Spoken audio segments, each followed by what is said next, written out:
Buenos días, hermanos. Oramos una vez más. Padre, gracias por tu palabra, Señor, que traes a nuestras vidas, Señor, que tú nos hablas para que crezcamos como te cantábamos, Señor. Queremos, Señor, preparar nuestros corazones, nuestras mentes, Señor, para recibir tu palabra en humildad, en mansedumbre, para que dé fruto en nuestras vidas. Gracias, Señor, por este tiempo de alabanza, gracias por esta iglesia, cada miembro, Señor, cada hermano aquí presente. Te pido que tú bendigas, fortalezcas y hables, Padre, en el nombre de Jesús. Amén. Bueno, yo quiero empezar haciéndote una pregunta, a ver si consigo captar un poco tu atención o tu concentración, y también así veo un poco el nivel aquí de los hermanos. Es una broma, pero sí es verdad que quiero empezar con una pregunta. No sé si te has planteado una de las preguntas más famosas, ¿no?, de la humanidad, ¿cuál es la meta del hombre? ¿Cuál es la meta de un cristiano? ¿No? Quizás más para nosotros concretamente, ¿cuál es el fin para el cual hemos sido creados? Yo creo que es una de las preguntas más hechas a lo largo de la humanidad, ¿no? ¿Para qué? ¿Para qué hemos sido creados? ¿Cuál es nuestro sentido, ¿no? Ser feliz. Ser pescadores de almas, servir a Dios, seguirle. ¿Cuál sería tu respuesta? Porque, ¿sabes? Esta misma pregunta es la pregunta que se hicieron hace cientos de años en Inglaterra. En 1643 hubo un gran avivamiento en el norte de Europa, especialmente en Inglaterra, y dice la historia que un grupo selectos de grandes siervos de Dios se juntaron. Realmente fue el Parlamento inglés que los convocó. Viendo tanto crecimiento espiritualmente hablando, de iglesias, de nuevos cristianos, tuvieron que hacer, o Dios permitió esa convocatoria, donde se reunieron los mayores teólogos, hombres piadosos, predicadores de todo el norte de Europa, con el fin de responder a una serie de preguntas, cuestiones en cuanto a la Iglesia, en cuanto a doctrina, en cuanto a adoración, preguntas eclesiásticas podríamos llamarlas. Y esas reuniones, dice la historia, que duraron 5 años, donde fueron respondiendo a una serie de preguntas, y seguramente la más importante fue la primera, que es la misma que he realizado yo al principio. ¿Cuál es el fin principal del hombre? Y después de varias reuniones, siempre argumentando cada respuesta bíblicamente, decidieron que la respuesta fue que el fin principal del hombre es glorificar a Dios y gozar de Él para siempre. Amén. Glorificar a Dios al final engloba todo lo que quizás he nombrado antes, ¿no? Obedecerle, servirle, ser pescadores de almas, amar al prójimo. Todo eso glorifica a Dios, ¿verdad? Y por otro lado también gozar de Él para siempre, ¿no? Eso dice y enseña la palabra, un par de versículos. Mateo 5:16 dice: dijo Jesús que nuestra luz tiene que alumbrar de esta manera. Así alumbre vuestra luz delante de los hombres, ¿para qué? Para que vean vuestras buenas obras y glorifiquen a quién, a vuestro Padre, ¿no? A Dios. Efesios también, Pablo les dijo a estos hermanos en Éfeso que Dios nos escogió desde antes de la fundación del mundo para que fuésemos santos y sin manchas. Y en el versículo 6 dice: para alabanza de la gloria de su gracia, para que Él sea glorificado. Amén. Y por otro lado, estos compañeros, hermanos, dijeron que, aparte de glorificar a Dios, nuestro cometido, nuestro propósito es gozar de Él para siempre. Hace 2 días estuve visitando a mis abuelos, que están en la residencia de San Agustín, aquí en Madrid, frente al Bernabéu, San Agustín de Hipona, y me llamó la atención mucho una frase de este hombre, que decía que fuimos creados para Él, o sea, para Dios, y que nuestro corazón no encuentra descanso hasta que se halla con el Creador. Amén. Yo espero que hoy y cada día de tu vida, ¿no?, puedas descansar solo en Él, porque solo en Él realmente lo vamos a hallar, ¿no? Pero Hermanos, nuestra vida tiene que glorificar a Dios. Ese tiene que ser el propósito cada mañana. Por eso Cristo, cuando les enseñó a los discípulos a orar, ¿cuál fue la primera oración? Padre nuestro que estás en los cielos, ¿cuál fue su primera petición? Santificado sea tu nombre. Padre, que en este día me des la gracia para no deshonrarte, para que con todo lo que haga, hable, piense, glorifique tu nombre. Dame la gracia para no deshonrarlo, para no dejar mal tu testimonio. Amén. Y déjame decirte que no vamos a poder cumplir ese fin, ese propósito que tú y yo tenemos. Yo esto es una introducción, estamos solo en la introducción, pero quiero ya que el Señor ponga en tu mente que el objetivo que tienes que tener en tu vida es vivir para la gloria de Dios. Toda la Biblia trata de Dios, hermano. La Biblia trata del Señor desde el principio. Hasta que no nos quitemos de la ecuación de que nosotros somos los protagonistas de nuestra historia, de nuestra vida, no vamos a vivir el propósito, que es vivir para la gloria de Dios. Hasta que no nos despojemos de esa idea de que nosotros somos los más importantes, como nos compartió Javi Jiménez en los congresos de Remar el año pasado, hasta que no te quites de ser el protagonista, no vas a vivir la verdadera libertad de vivir para Dios. Porque siempre vas a estar atento a lo que tú mereces, a lo que si te honran o no, a si te perdonan o no, a si te dan esto o no. Qué bendición poder vivir libres de eso, porque entendemos que nuestro sentido, nuestro cometido es vivir para la gloria de Dios. Amén. Y déjame decirte, como te decía, que si no reflejamos el carácter de Dios, no vamos a poder glorificarle.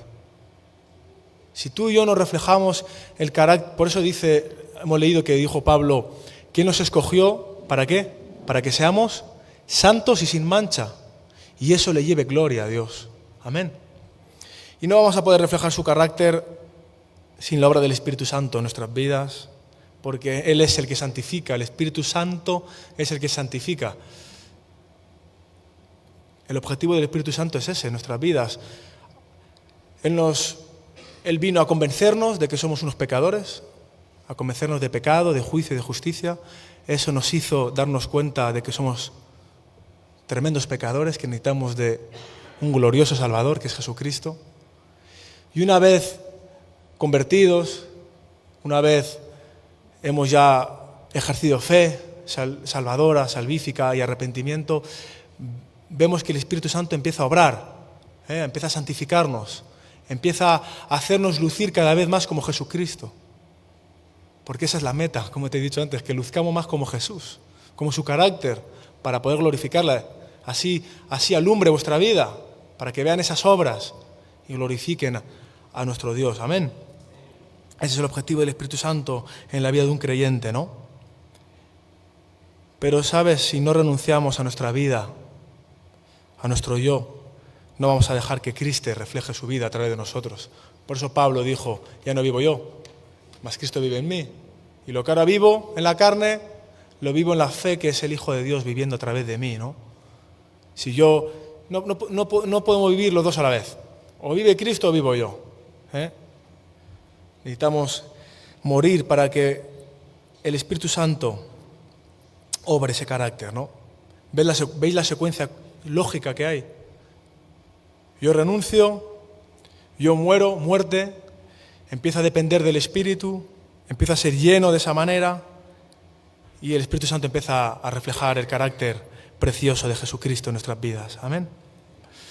Esto es solo la introducción, porque yo quiero hablar de una de las virtudes del carácter de Cristo, de Dios, que a mí más me llama la atención, quizás porque estoy leyendo Génesis y el Antiguo Testamento está lleno de esta virtud del carácter de Dios y es su fidelidad. Amén. Una de las virtudes que más contemplo últimamente es la fidelidad de Dios en su vida, en mi vida, ¿no? Y en la palabra, a lo largo de toda la historia, cómo Dios sigue siendo fiel a un pueblo que constantemente le está dando la espalda, que constantemente está siendo infiel, y Él empieza a mandar profeta uno tras otro, incluso algunos los matan, persiguiendo así a su pueblo para que vuelva al camino, ¿no? Para que vuelva a su presencia. Y estoy seguro que también es así con nuestras vidas. Cuántas veces Dios viene y viene y viene, sigue siendo fiel a nosotros a pesar de nuestras infidelidades. Amén, así es Dios. Así que vamos a entrar en esta virtud, o este atributo, este fruto, como quieras llamarlo.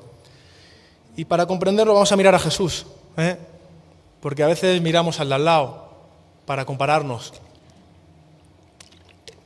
Pero tenemos que entender que cada vez que queramos estudiar o crecer, tenemos que compararnos a Jesucristo. Pablo dijo en 2 Corintios 3:18 que es contemplando a Cristo, su gloria, que el Espíritu Santo empieza a transformarme en esa imagen que estoy contemplando, ¿verdad?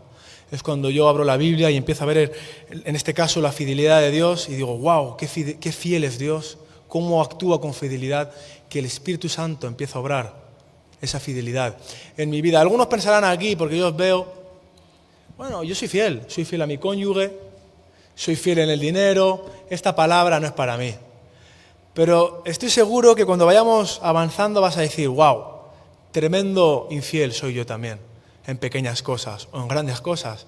Amén, así que dispón tu corazón, espero no herirte, pero estoy seguro que nos vamos a gozar al final del mensaje, porque esto va a traer bendición a nuestras vidas. ¿Qué es la fidelidad? ¿Cómo la cultivo? ¿Cómo hago? ¿Cómo me preparo para que el Espíritu Santo trabaje esto en mi vida?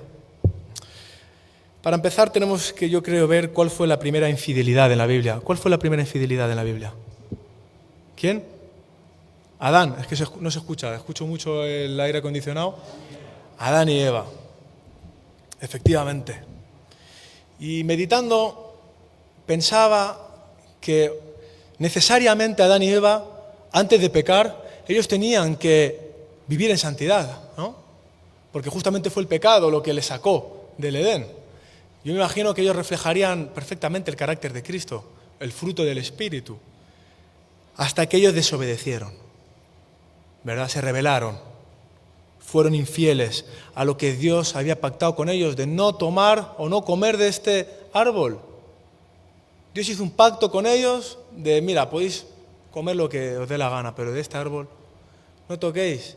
Injusto, ¿verdad? Así es la naturaleza. Entonces, entendiendo bien, yo creo que lo contrario, la fidelidad, podemos entender bien lo que es la fidelidad. La desobediencia a Dios es infidelidad. Es deslealtad. Es traición. Ellos traicionaron a Dios. Por tanto, la fidelidad es obediencia, es lealtad, es honestidad, es confianza, es nobleza, es integridad. Así es Dios con nosotros.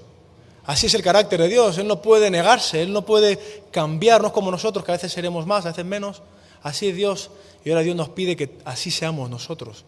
Pero luego veremos que no solo con Dios, sino con el prójimo. Amén. Porque cuando el escriba vino a tentar a Cristo con una pregunta trampa y le dijo, Señor, ¿qué tengo que hacer? ¿Qué respondió Jesús? Amarás al Señor tu Dios con todo tu corazón, con toda tu mente, con toda tu alma. ¿Y a quién más? Y a tu prójimo como a ti mismo. Pero eso lo vamos a ver después. Es la parte quizás más dura. Hermanos, y vemos que ser fiel hoy en día tiene un costo incluso. Ser fieles a nuestras convicciones, a nuestros valores, tiene incluso un coste mediático, un coste comunitario en tu vecindario. Tiene coste, ¿verdad? Pero vemos que a lo largo de toda la historia, no solo de la Biblia, sino de la Iglesia, siempre ha tenido un coste. José fue vendido, José, el de la Biblia, fue vendido por sus hermanos, fue encarcelado, fue falsamente acusado, él se mantuvo fiel, íntegro. Abraham tuvo una vida llena de pruebas, hasta el punto de querer obedecer a la hora de sacrificar a su hijo. A Daniel le costó una noche con los leones, gratis. Y a sus amigos, el horno de fuego. Aunque luego el Señor les protegió. A Esteban le costó ser apedreado. A Isaías le costó ser cortado en dos, ser aserrado en dos. O sea, tiene un coste ser fiel a Dios.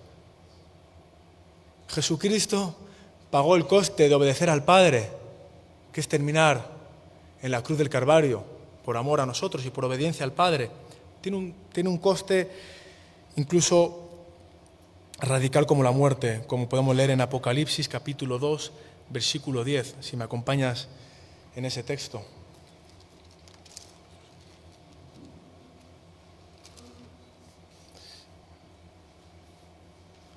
Pero tiene un coste, pero tiene una bendición también, amén.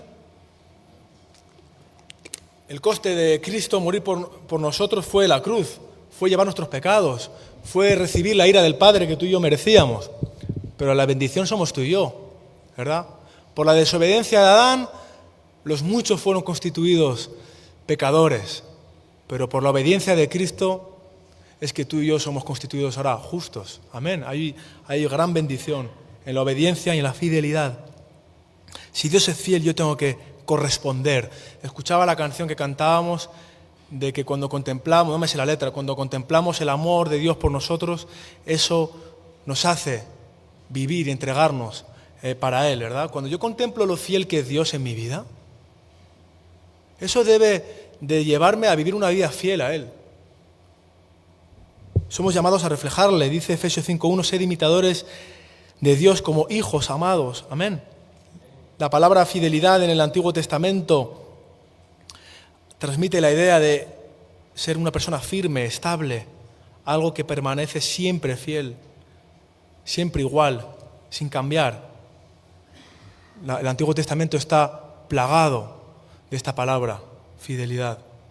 Dios no puede dejar de ser fiel. Vemos constantemente a un Dios que por amor a su nombre, por no fallar a su nombre, sigue trabajando con misericordia hacia su pueblo. Y yo creo que hoy en día también tú y yo lo podemos decir, ¿no? Pablo también le dijo a Timoteo que aunque nosotros seamos infieles, él permanece fiel. En 2 Timoteo 2:13. Santiago también dijo que en él no hay mudanza ni sombra de variación, él no cambia. No es como tú, él no es como tú y yo, que depende, depende nuestra vida avivada, cómo la llevemos. El Salmo 138:2 dice que Él ha engrandecido su nombre y su palabra por encima de todas las cosas. Él no puede dejar caer su nombre, su testimonio, y por eso sigue siendo fiel al pacto que ha hecho con sus hijos, de no dejarnos atrás, de no abandonarnos. Amén. Y luego en el Nuevo Testamento Cristo es llamado el testigo fiel y también fiel y verdadero. Es llamado en Apocalipsis. Tú no puedes ser fiel si no eres verdadero, si eres un hipócrita, si eres un falso. Es la fidelidad y ser verdadero son caras de la misma moneda. Tú no puedes ser una persona fiel si eres un hipócrita, ¿no? Si eres un mentiroso.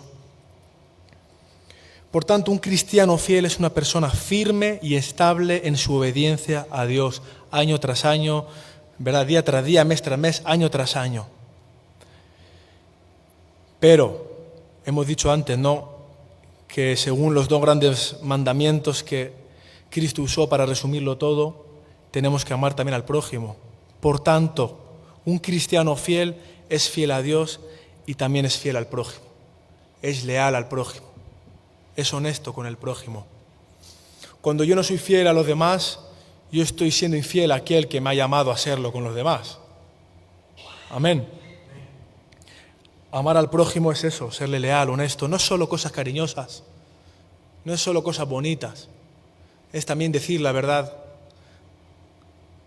Amar al prójimo es no fallarle, serle fiel. ¿Cuántas veces no lo somos? La fidelidad a Dios se muestra con la fidelidad a los hombres. Es verdad que la inclinación natural de Dios es ser fiel, le sale natural, porque es parte de su carácter, Él no puede negarse a sí mismo, como hemos dicho antes. Y nosotros no. Nosotros es una virtud que necesitamos que el Espíritu Santo obre en nuestras vidas. Y es algo también que Dios espera de mí. Es algo que yo espero de vosotros. Yo me imagino que vosotros esperáis que José Jesús y Rebeca sean fieles a vosotros, pero es que yo me imagino que ellos también esperan que vosotros seáis fieles a él y a ella. A veces solo queremos que sean fieles hacia nosotros, pero nosotros también tenemos que serlo hacia las autoridades, hacia nuestros hermanos mayores y menores, con quien sea, ¿no? Así que, hermanos, si sabemos que es algo que no sale natural de nuestro viejo hombre, de nuestra naturaleza caída, pidámoselo al Señor. Hay un salmo que dice: cultiva tu fidelidad. Es algo que tiene que ser cultivado por el Espíritu Santo. Amén. A veces la única lealtad y fidelidad que tenemos es hacia nosotros mismos. Que estemos bien, somos muy egoístas, que estemos cómodos, que nuestro nombre esté, nuestra fama sea buena, nuestra comodidad, que no nos falte de nada. El egocentrismo es la epidemia de hoy en día, ¿no? Dicen algunos, cada uno con lo suyo. Si queremos seguir a Cristo y ser fiel, necesitamos, hermanos, morir al yo.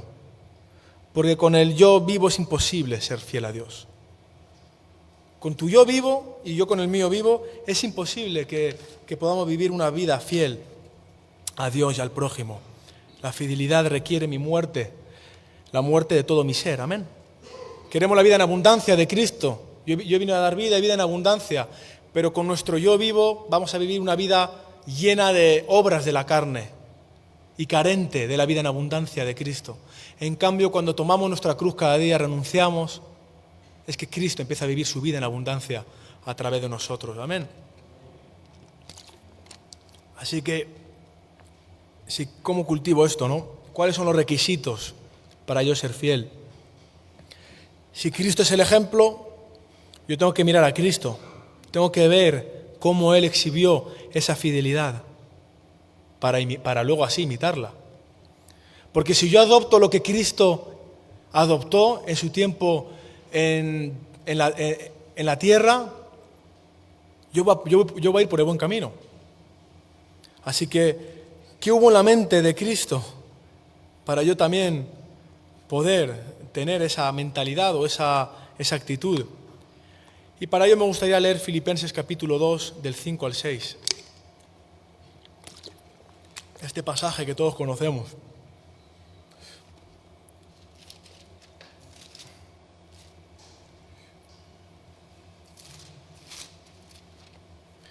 Rápidamente.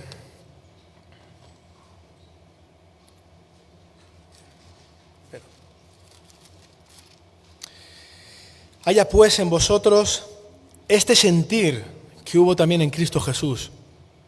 Otras versiones dicen esta mentalidad o esta actitud mental que hubo en Cristo Jesús, el cual, siendo en forma de Dios, no estimó el ser igual a Dios como cosa a que aferrarse, sino que se despojó a sí mismo, tomando forma de siervo y hecho semejante a los hombres, y estando en la condición de hombre, se humilló a sí mismo, haciéndose obediente hasta la muerte y muerte de cruz. Amén. Y luego Dios le exaltó hasta lo sumo. Entonces vemos que hubo una actitud mental, un sentir en Cristo, que ya Él tuvo en pasado, desde antes de la fundación del mundo. Necesitamos la actitud mental que tenía Cristo. Y esa actitud fue la de buscar la gloria de Dios, la de obedecerle. Cristo dijo que yo no he descendido para hacer mi propia voluntad, sino la voluntad de mi Padre.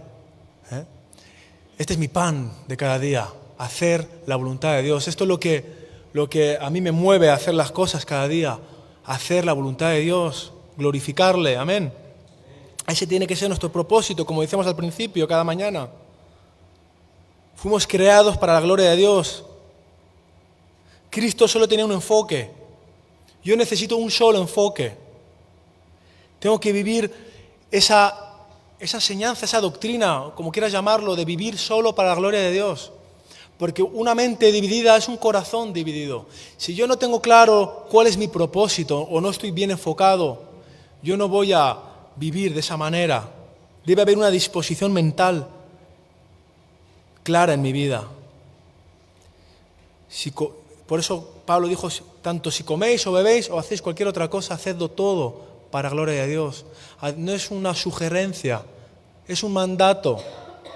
No te lo está preguntando, te está diciendo, todo lo que hagas, hazlo para gloria de Dios. Estás descansando, glorifica al Señor. Estás viendo cosas en el móvil, que todo lo que veas en el móvil esté glorificando a Dios. Estás teniendo una conversación, después de esa conversación tienes que decir, wow, Señor, gracias porque esto que hemos hablado te ha glorificado.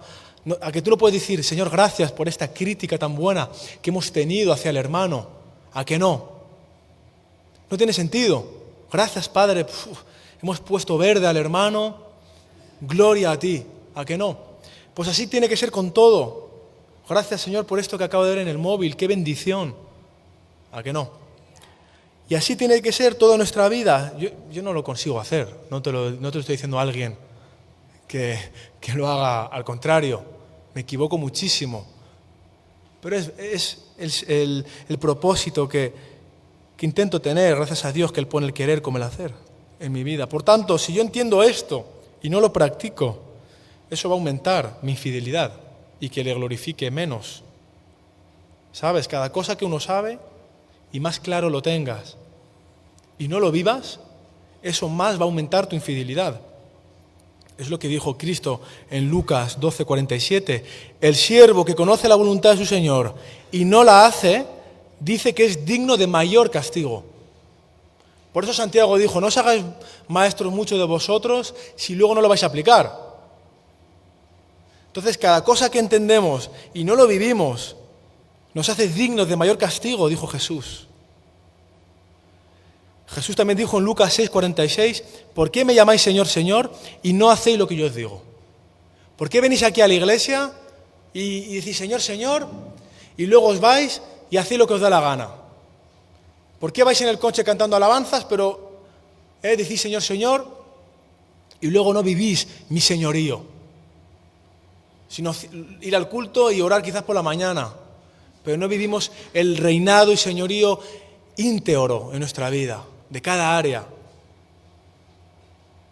¿Qué es eso de Señor, Señor? Y luego no vivís mi señorío, dice la palabra. Hermanos, necesitamos tener claro lo que queremos, necesitamos tener singularidad de propósito. Una mente dividida es un corazón dividido, y Cristo dijo, no me podéis amar a mí y al mundo, a mí y a las riquezas. Yo no me dejo amar de esa manera. Yo no me dejo buscar de esa manera. Me buscaréis y me hallaréis cuando ¿qué? Cuando me busquéis de todo corazón, dice Jeremías, dice su palabra, ¿no? Dios no se deja servir de forma compartida. O servimos a Dios o no le servimos en absoluto. Por eso los siervos de Dios parecen radicales. A mí me hace mucha gracia esa palabra, radical. No eres un legalista. David se acostaba en la cama y se deleitaba en la palabra de Dios. Y cantaba alabanzas a la palabra de Dios. Déjale ser un radical. Llámalo como tú quieras, pero si quieres ser radical, qué bendición. Quizás tú y yo tenemos que ser más radicales. Porque es radical. O amas a Dios o amas al mundo. O sirves a Dios o sirves al mundo. Lo dice la palabra. Vamos a leerlo para que no creéis que me lo estoy inventando. Mateo 6:24. Acompáñame. Alguien dijo, si vas a convencerme, convénceme con la Biblia. Pues mira lo que dice la palabra en Mateo 6:24 hemos dicho, ¿no?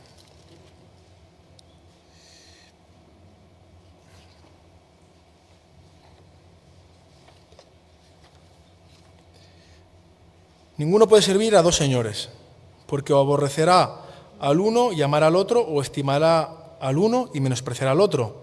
No podéis servir a Dios y a las riquezas, no podéis servir a Dios y al mundo, no podéis servir a Dios y a ti mismo. Pon ahí lo que tú quieras. No se puede servirle de forma compartida. Y por lo que hemos hablado, debemos de servir al prójimo como si fuese a Dios, por lo que hemos leído. Como si le estaríamos sirviendo a Él. Y todo lo que hagáis, dice Colosenses 3:23, o digáis, lo hagáis como para el Señor y no a los hombres, porque a Cristo el Señor servís. De manera, hermano, que nuestra fidelidad es vital. Amén. Parecía un tema no tan importante al principio, ¿a que sí? Pero estamos viendo de que es un tema crucial para el cristiano, para el Hijo de Dios. Haya pues en vosotros, como hemos leído antes, esta actitud mental, volviendo al texto de Filipenses 2, versículo 5. La actitud de reflejarle debe de ser continua en mi vida. Está en presente, en un presente continuo. Su actitud de Cristo debe de ser mi estilo de vida. Yo tengo que todos los días proponerme. Es todos los días que yo tomo mi cruz y le sigo. Amén. Lucas 9, 23. Si alguno quiere venir por de mí, niegues a sí mismo y tome su cruz cada día. Cada día es que yo decido en mi mente, porque lo que yo decido en mi mente, lo decido en la vida, ¿sabías? Lo que yo no decido en la mente no lo va a hacer en la vida. Lo que yo desobedezco en mi mente, lo desobedezco en la vida. ¿A que sí? Si yo pienso voy a coger este vaso, ¿qué va a pasar? Que voy a coger este vaso, ¿no? Somos lo que pensamos, dice Proverbios 23, versículo 7. Antes de cualquier acción, sea grande o pequeña, pensamos. Por tanto, nuestra mentalidad diaria debe ser de glorificarle. Amén. Además es un mandato. Haya pues esta actitud, este sentir. Colosenses 3:1 dice que fijemos nuestra mente en las cosas de arriba y no en las de la tierra. Nuestra mentalidad debe de ser clara, vivir para su gloria. Qué pesado, lo he repetido muchas veces, pero yo creo que es vital que entendamos cuál es el llamado. ¿A qué nos ha llamado Dios? A seguirle. Claro que cuando Abraham recibió el llamado, lo dejó todo para seguirle, pero el fin principal de todo eso fue que el nombre de Dios fuese glorificado. Y vemos cómo el nombre de Dios fue glorificado a pesar de los errores de Abraham. Dios siguió siendo fiel a él, ¿no? Por poner un ejemplo. Otro punto clave es que yo tengo que renunciar, como te he dicho antes. Se requiere una renuncia. Haya pues este sentir como en Cristo Jesús, el cual siendo en forma de Dios, no estimó el ser igual a Dios, sino que se despojó. Se despojó de todos sus derechos, se despojó de su gloria, renunció a ella temporalmente, mientras estuvo en la tierra, luego volvió. Cristo se despojó de su señorío para venir a obedecer. Se hizo siervo, dice. Cristo se despojó de su condición de creador. Siendo lo más alto, vino a ser lo más bajo, una criatura. Fíjate si renunció. Se despojó de todos sus derechos y vino a vivir como si no los tuviese. Se despojó de la adoración de los ángeles para que nosotros le escupamos y le peguemos y le crucifiquemos, los mismos por el cual él murió. Imagínate, de estar siendo adorado a venir aquí. Esa es la actitud que tiene que haber, dice la palabra. No te lo digo porque yo lo haga a la perfección. Hoy mismo yo creo que el Señor venía en coche y se ha puesto uno al lado mío a gritarme, pero como un loco. Y claro, tenía la palabra reciente de esta mañana fresca y el Señor me ha dado la gracia y el dominio, ¿no? Pero esa es la idea de humillarnos. La palabra mansa aplaca la ira, ¿no? Se despojó también, ¿verdad?, de la adoración de los ángeles para ser maldecido por los mismos hombres por el cual él murió. O sea, ese fue el amor de Dios, esa fue la mentalidad de Cristo bien clara que él tenía. Y tú y yo, hasta que no nos vaciemos de esa idea mental, como te decía, de ser los protagonistas, de ser los más importantes, con más derechos, posiciones, perdones que nos deben. No, es que se me debe un perdón, es que me lo debe. Y hasta que no venga a pedirme perdón, que ni se acerque. Comodidades que merezco, es que yo ya llevo 20 años. Yo a veces conozco personas, yo llevo 6 años. Cuidado, yo tengo mis derechos. Es curioso que los que más tiempo llevan son los que con menos derechos se creen en el Señor, los más maduros, y los más inmaduros son los que más derechos se creen y menos tiempo llevan en los caminos del Señor. Hermano, no somos los protagonistas. Me encantó ese mensaje de Javi Jiménez. Escúchalo, está por ahí, en YouTube. Así que o me despojo de esas cosas, o a veces Dios mismo tiene que venir a quitárnosla. Esas cosas que agarramos tan fuerte, a veces tiene que venir el Señor y con un martillo abrirnos la mano para que soltemos algo que encima no es ni nuestro, que nos lo ha dejado Él. Es curioso, ¿verdad? Que nosotros empuñamos lo que no es nuestro y Dios renunció lo que es suyo. Así que, hermanos, para cultivar la fidelidad necesitamos imitar a Cristo, que se hizo siervo. Se hizo hombre y se hizo siervo. Existimos para servirle. Hay gente que dice, yo solo sirvo a Dios y al prójimo, pero ambas cosas. Y no podemos servir bien a Dios si no servimos bien a los hombres. Si los demás que te rodean no pueden verte como un siervo, es que estás faltando a tu llamado. Y si faltas a tu llamado, faltas a aquel que te llamó. Y estás siendo infiel. Y estoy siendo infiel. Por tanto, tenemos que servir bien al prójimo. ¿Sabes? La Biblia dice que Daniel tenía un espíritu extraordinario. ¿Qué hizo a Daniel? ¿O qué es lo que podemos ver en Daniel que le hizo ser nombrado de esta manera, como un siervo extraordinario? Digo para imitarlo. Habrá que imitar lo bueno de también hermanos. Y Daniel fue un hombre íntegro en el trabajo. Porque si sirves a Dios, vas a tener que servir a los hombres. Podías depender de Daniel. Fíjate si podías depender de él, que el rey, los 4 reyes a los que sirvió, le dejaron reinar. Fíjate si era confiable. Su palabra era sí. O sea, me refiero que si su palabra de su sí es sí y su no fue no. Toda su vida, no una racha buena, no es que yo tuve una racha buena de 6 meses, hace 10 años. No, una vida de integridad. Siempre fue fiel, de rey a rey, Nabucodonosor, Darío, etc. 70 años siendo fiel a cada rey, sin dejar de ser fiel a Dios. Porque tuvo sus tentaciones, pero él permaneció fiel. Daniel cuando fue al cielo, yo creo que escuchó, buen siervo fiel, en lo poco fuiste fiel, en lo mucho te pondré, entra en el gozo de tu Señor. Amén. ¿No quieres escuchar eso? Yo quiero escuchar eso. Yo quiero escucharlo aquí también en la tierra y vivir en ese gozo del Señor, por vivir en fidelidad. Aquí estás de mudanza, hermano. Aquí estás un tiempo y mudarás allí. Cristo ha ido a preparar morada. Qué bueno que cuando vayamos al cielo, buen siervo fiel, entra en el gozo de tu Señor.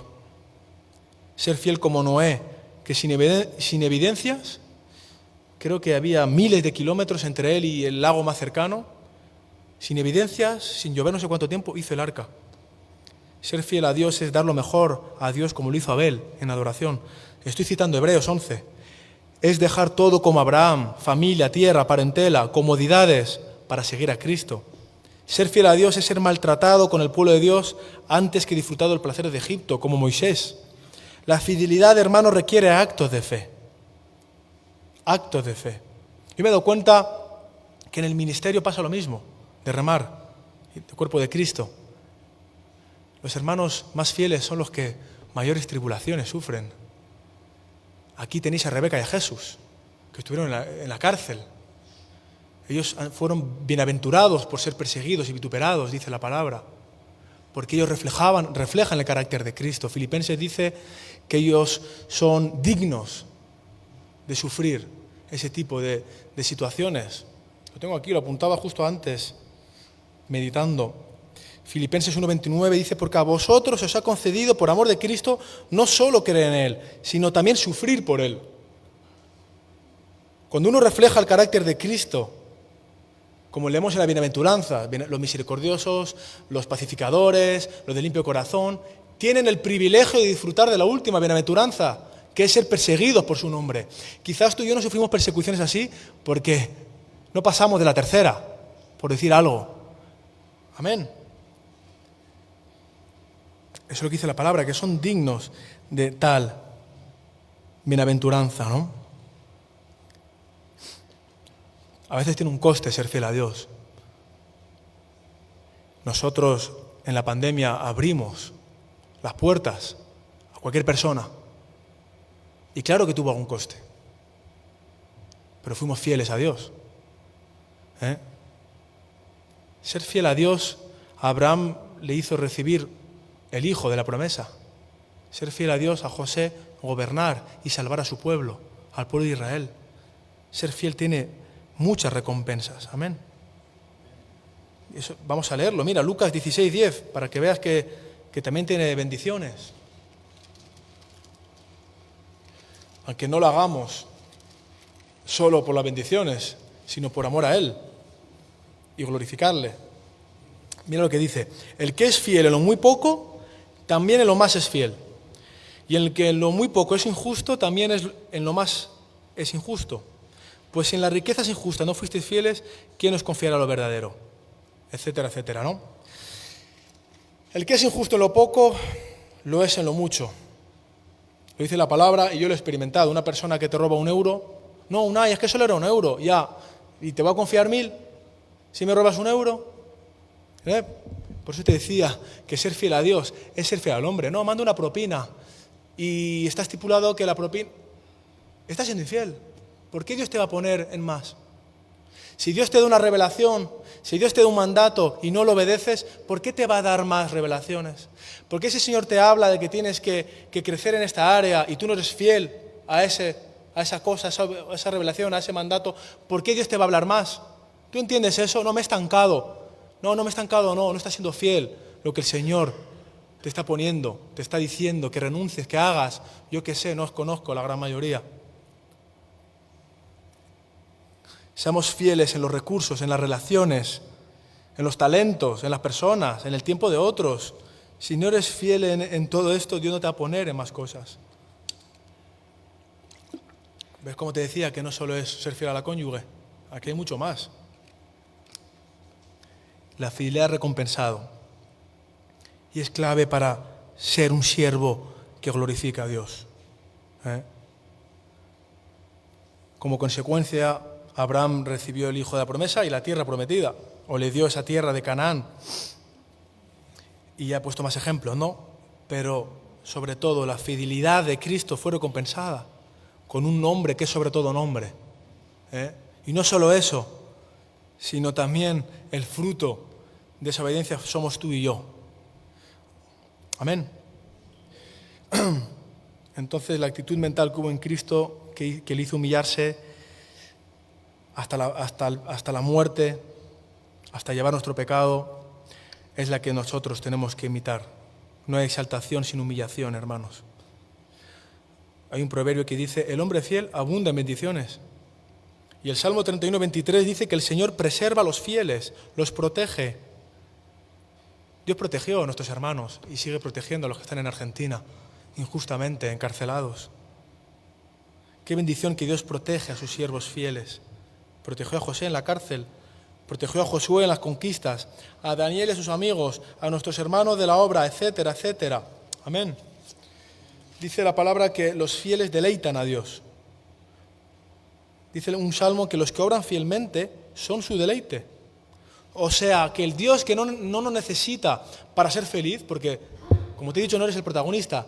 Dios no estaba ahí en la creación y dijo, que solo estoy, y nos creó. No. Él está plenamente satisfecho en sí mismo. Pero Él nos creó. Pues ese mismo Dios, que no necesita de nada ni de nadie, que está completo en sí mismo, dice que se deleita en aquellos siervos que son fieles en Cristo Jesús. Amén.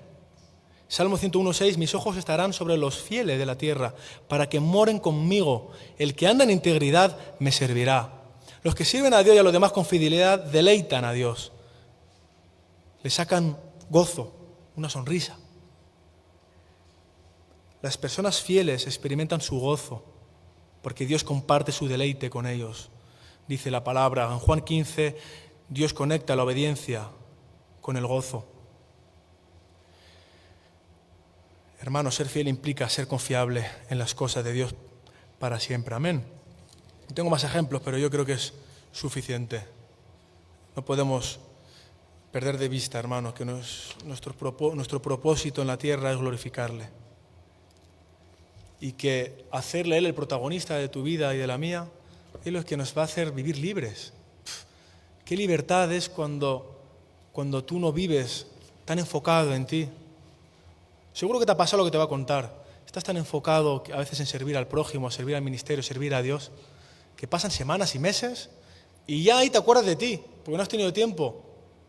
Y ese tiempo lo has vivido con gran gozo, con mucha paz. Pero cuando tienes mucho tiempo libre, solo, no, mis cosas, yo, mis comodidades, mis derechos, tal, es cuando empiezas a amargarte y a vivir en tristeza, depresión, en inquietud, en rabia, en ira, mis derechos, mis comodidades. Amén.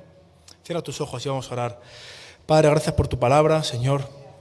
Gracias por tu fidelidad con nosotros, porque somos conscientes de que cada día erramos y nos equivocamos, pero tú, por amor a tu nombre, sigues siendo fiel a tu pueblo, a tus escogidos, sigues obrando con misericordia. El bien y tu misericordia nos persiguen todos los días de nuestra vida, como dice tu palabra, Señor. ¿Cómo no vivir una vida que te glorifique? Sigue santificándonos, Señor, para poder llevar mayor gloria, para no manchar tu testimonio que tantas veces manchamos, Señor.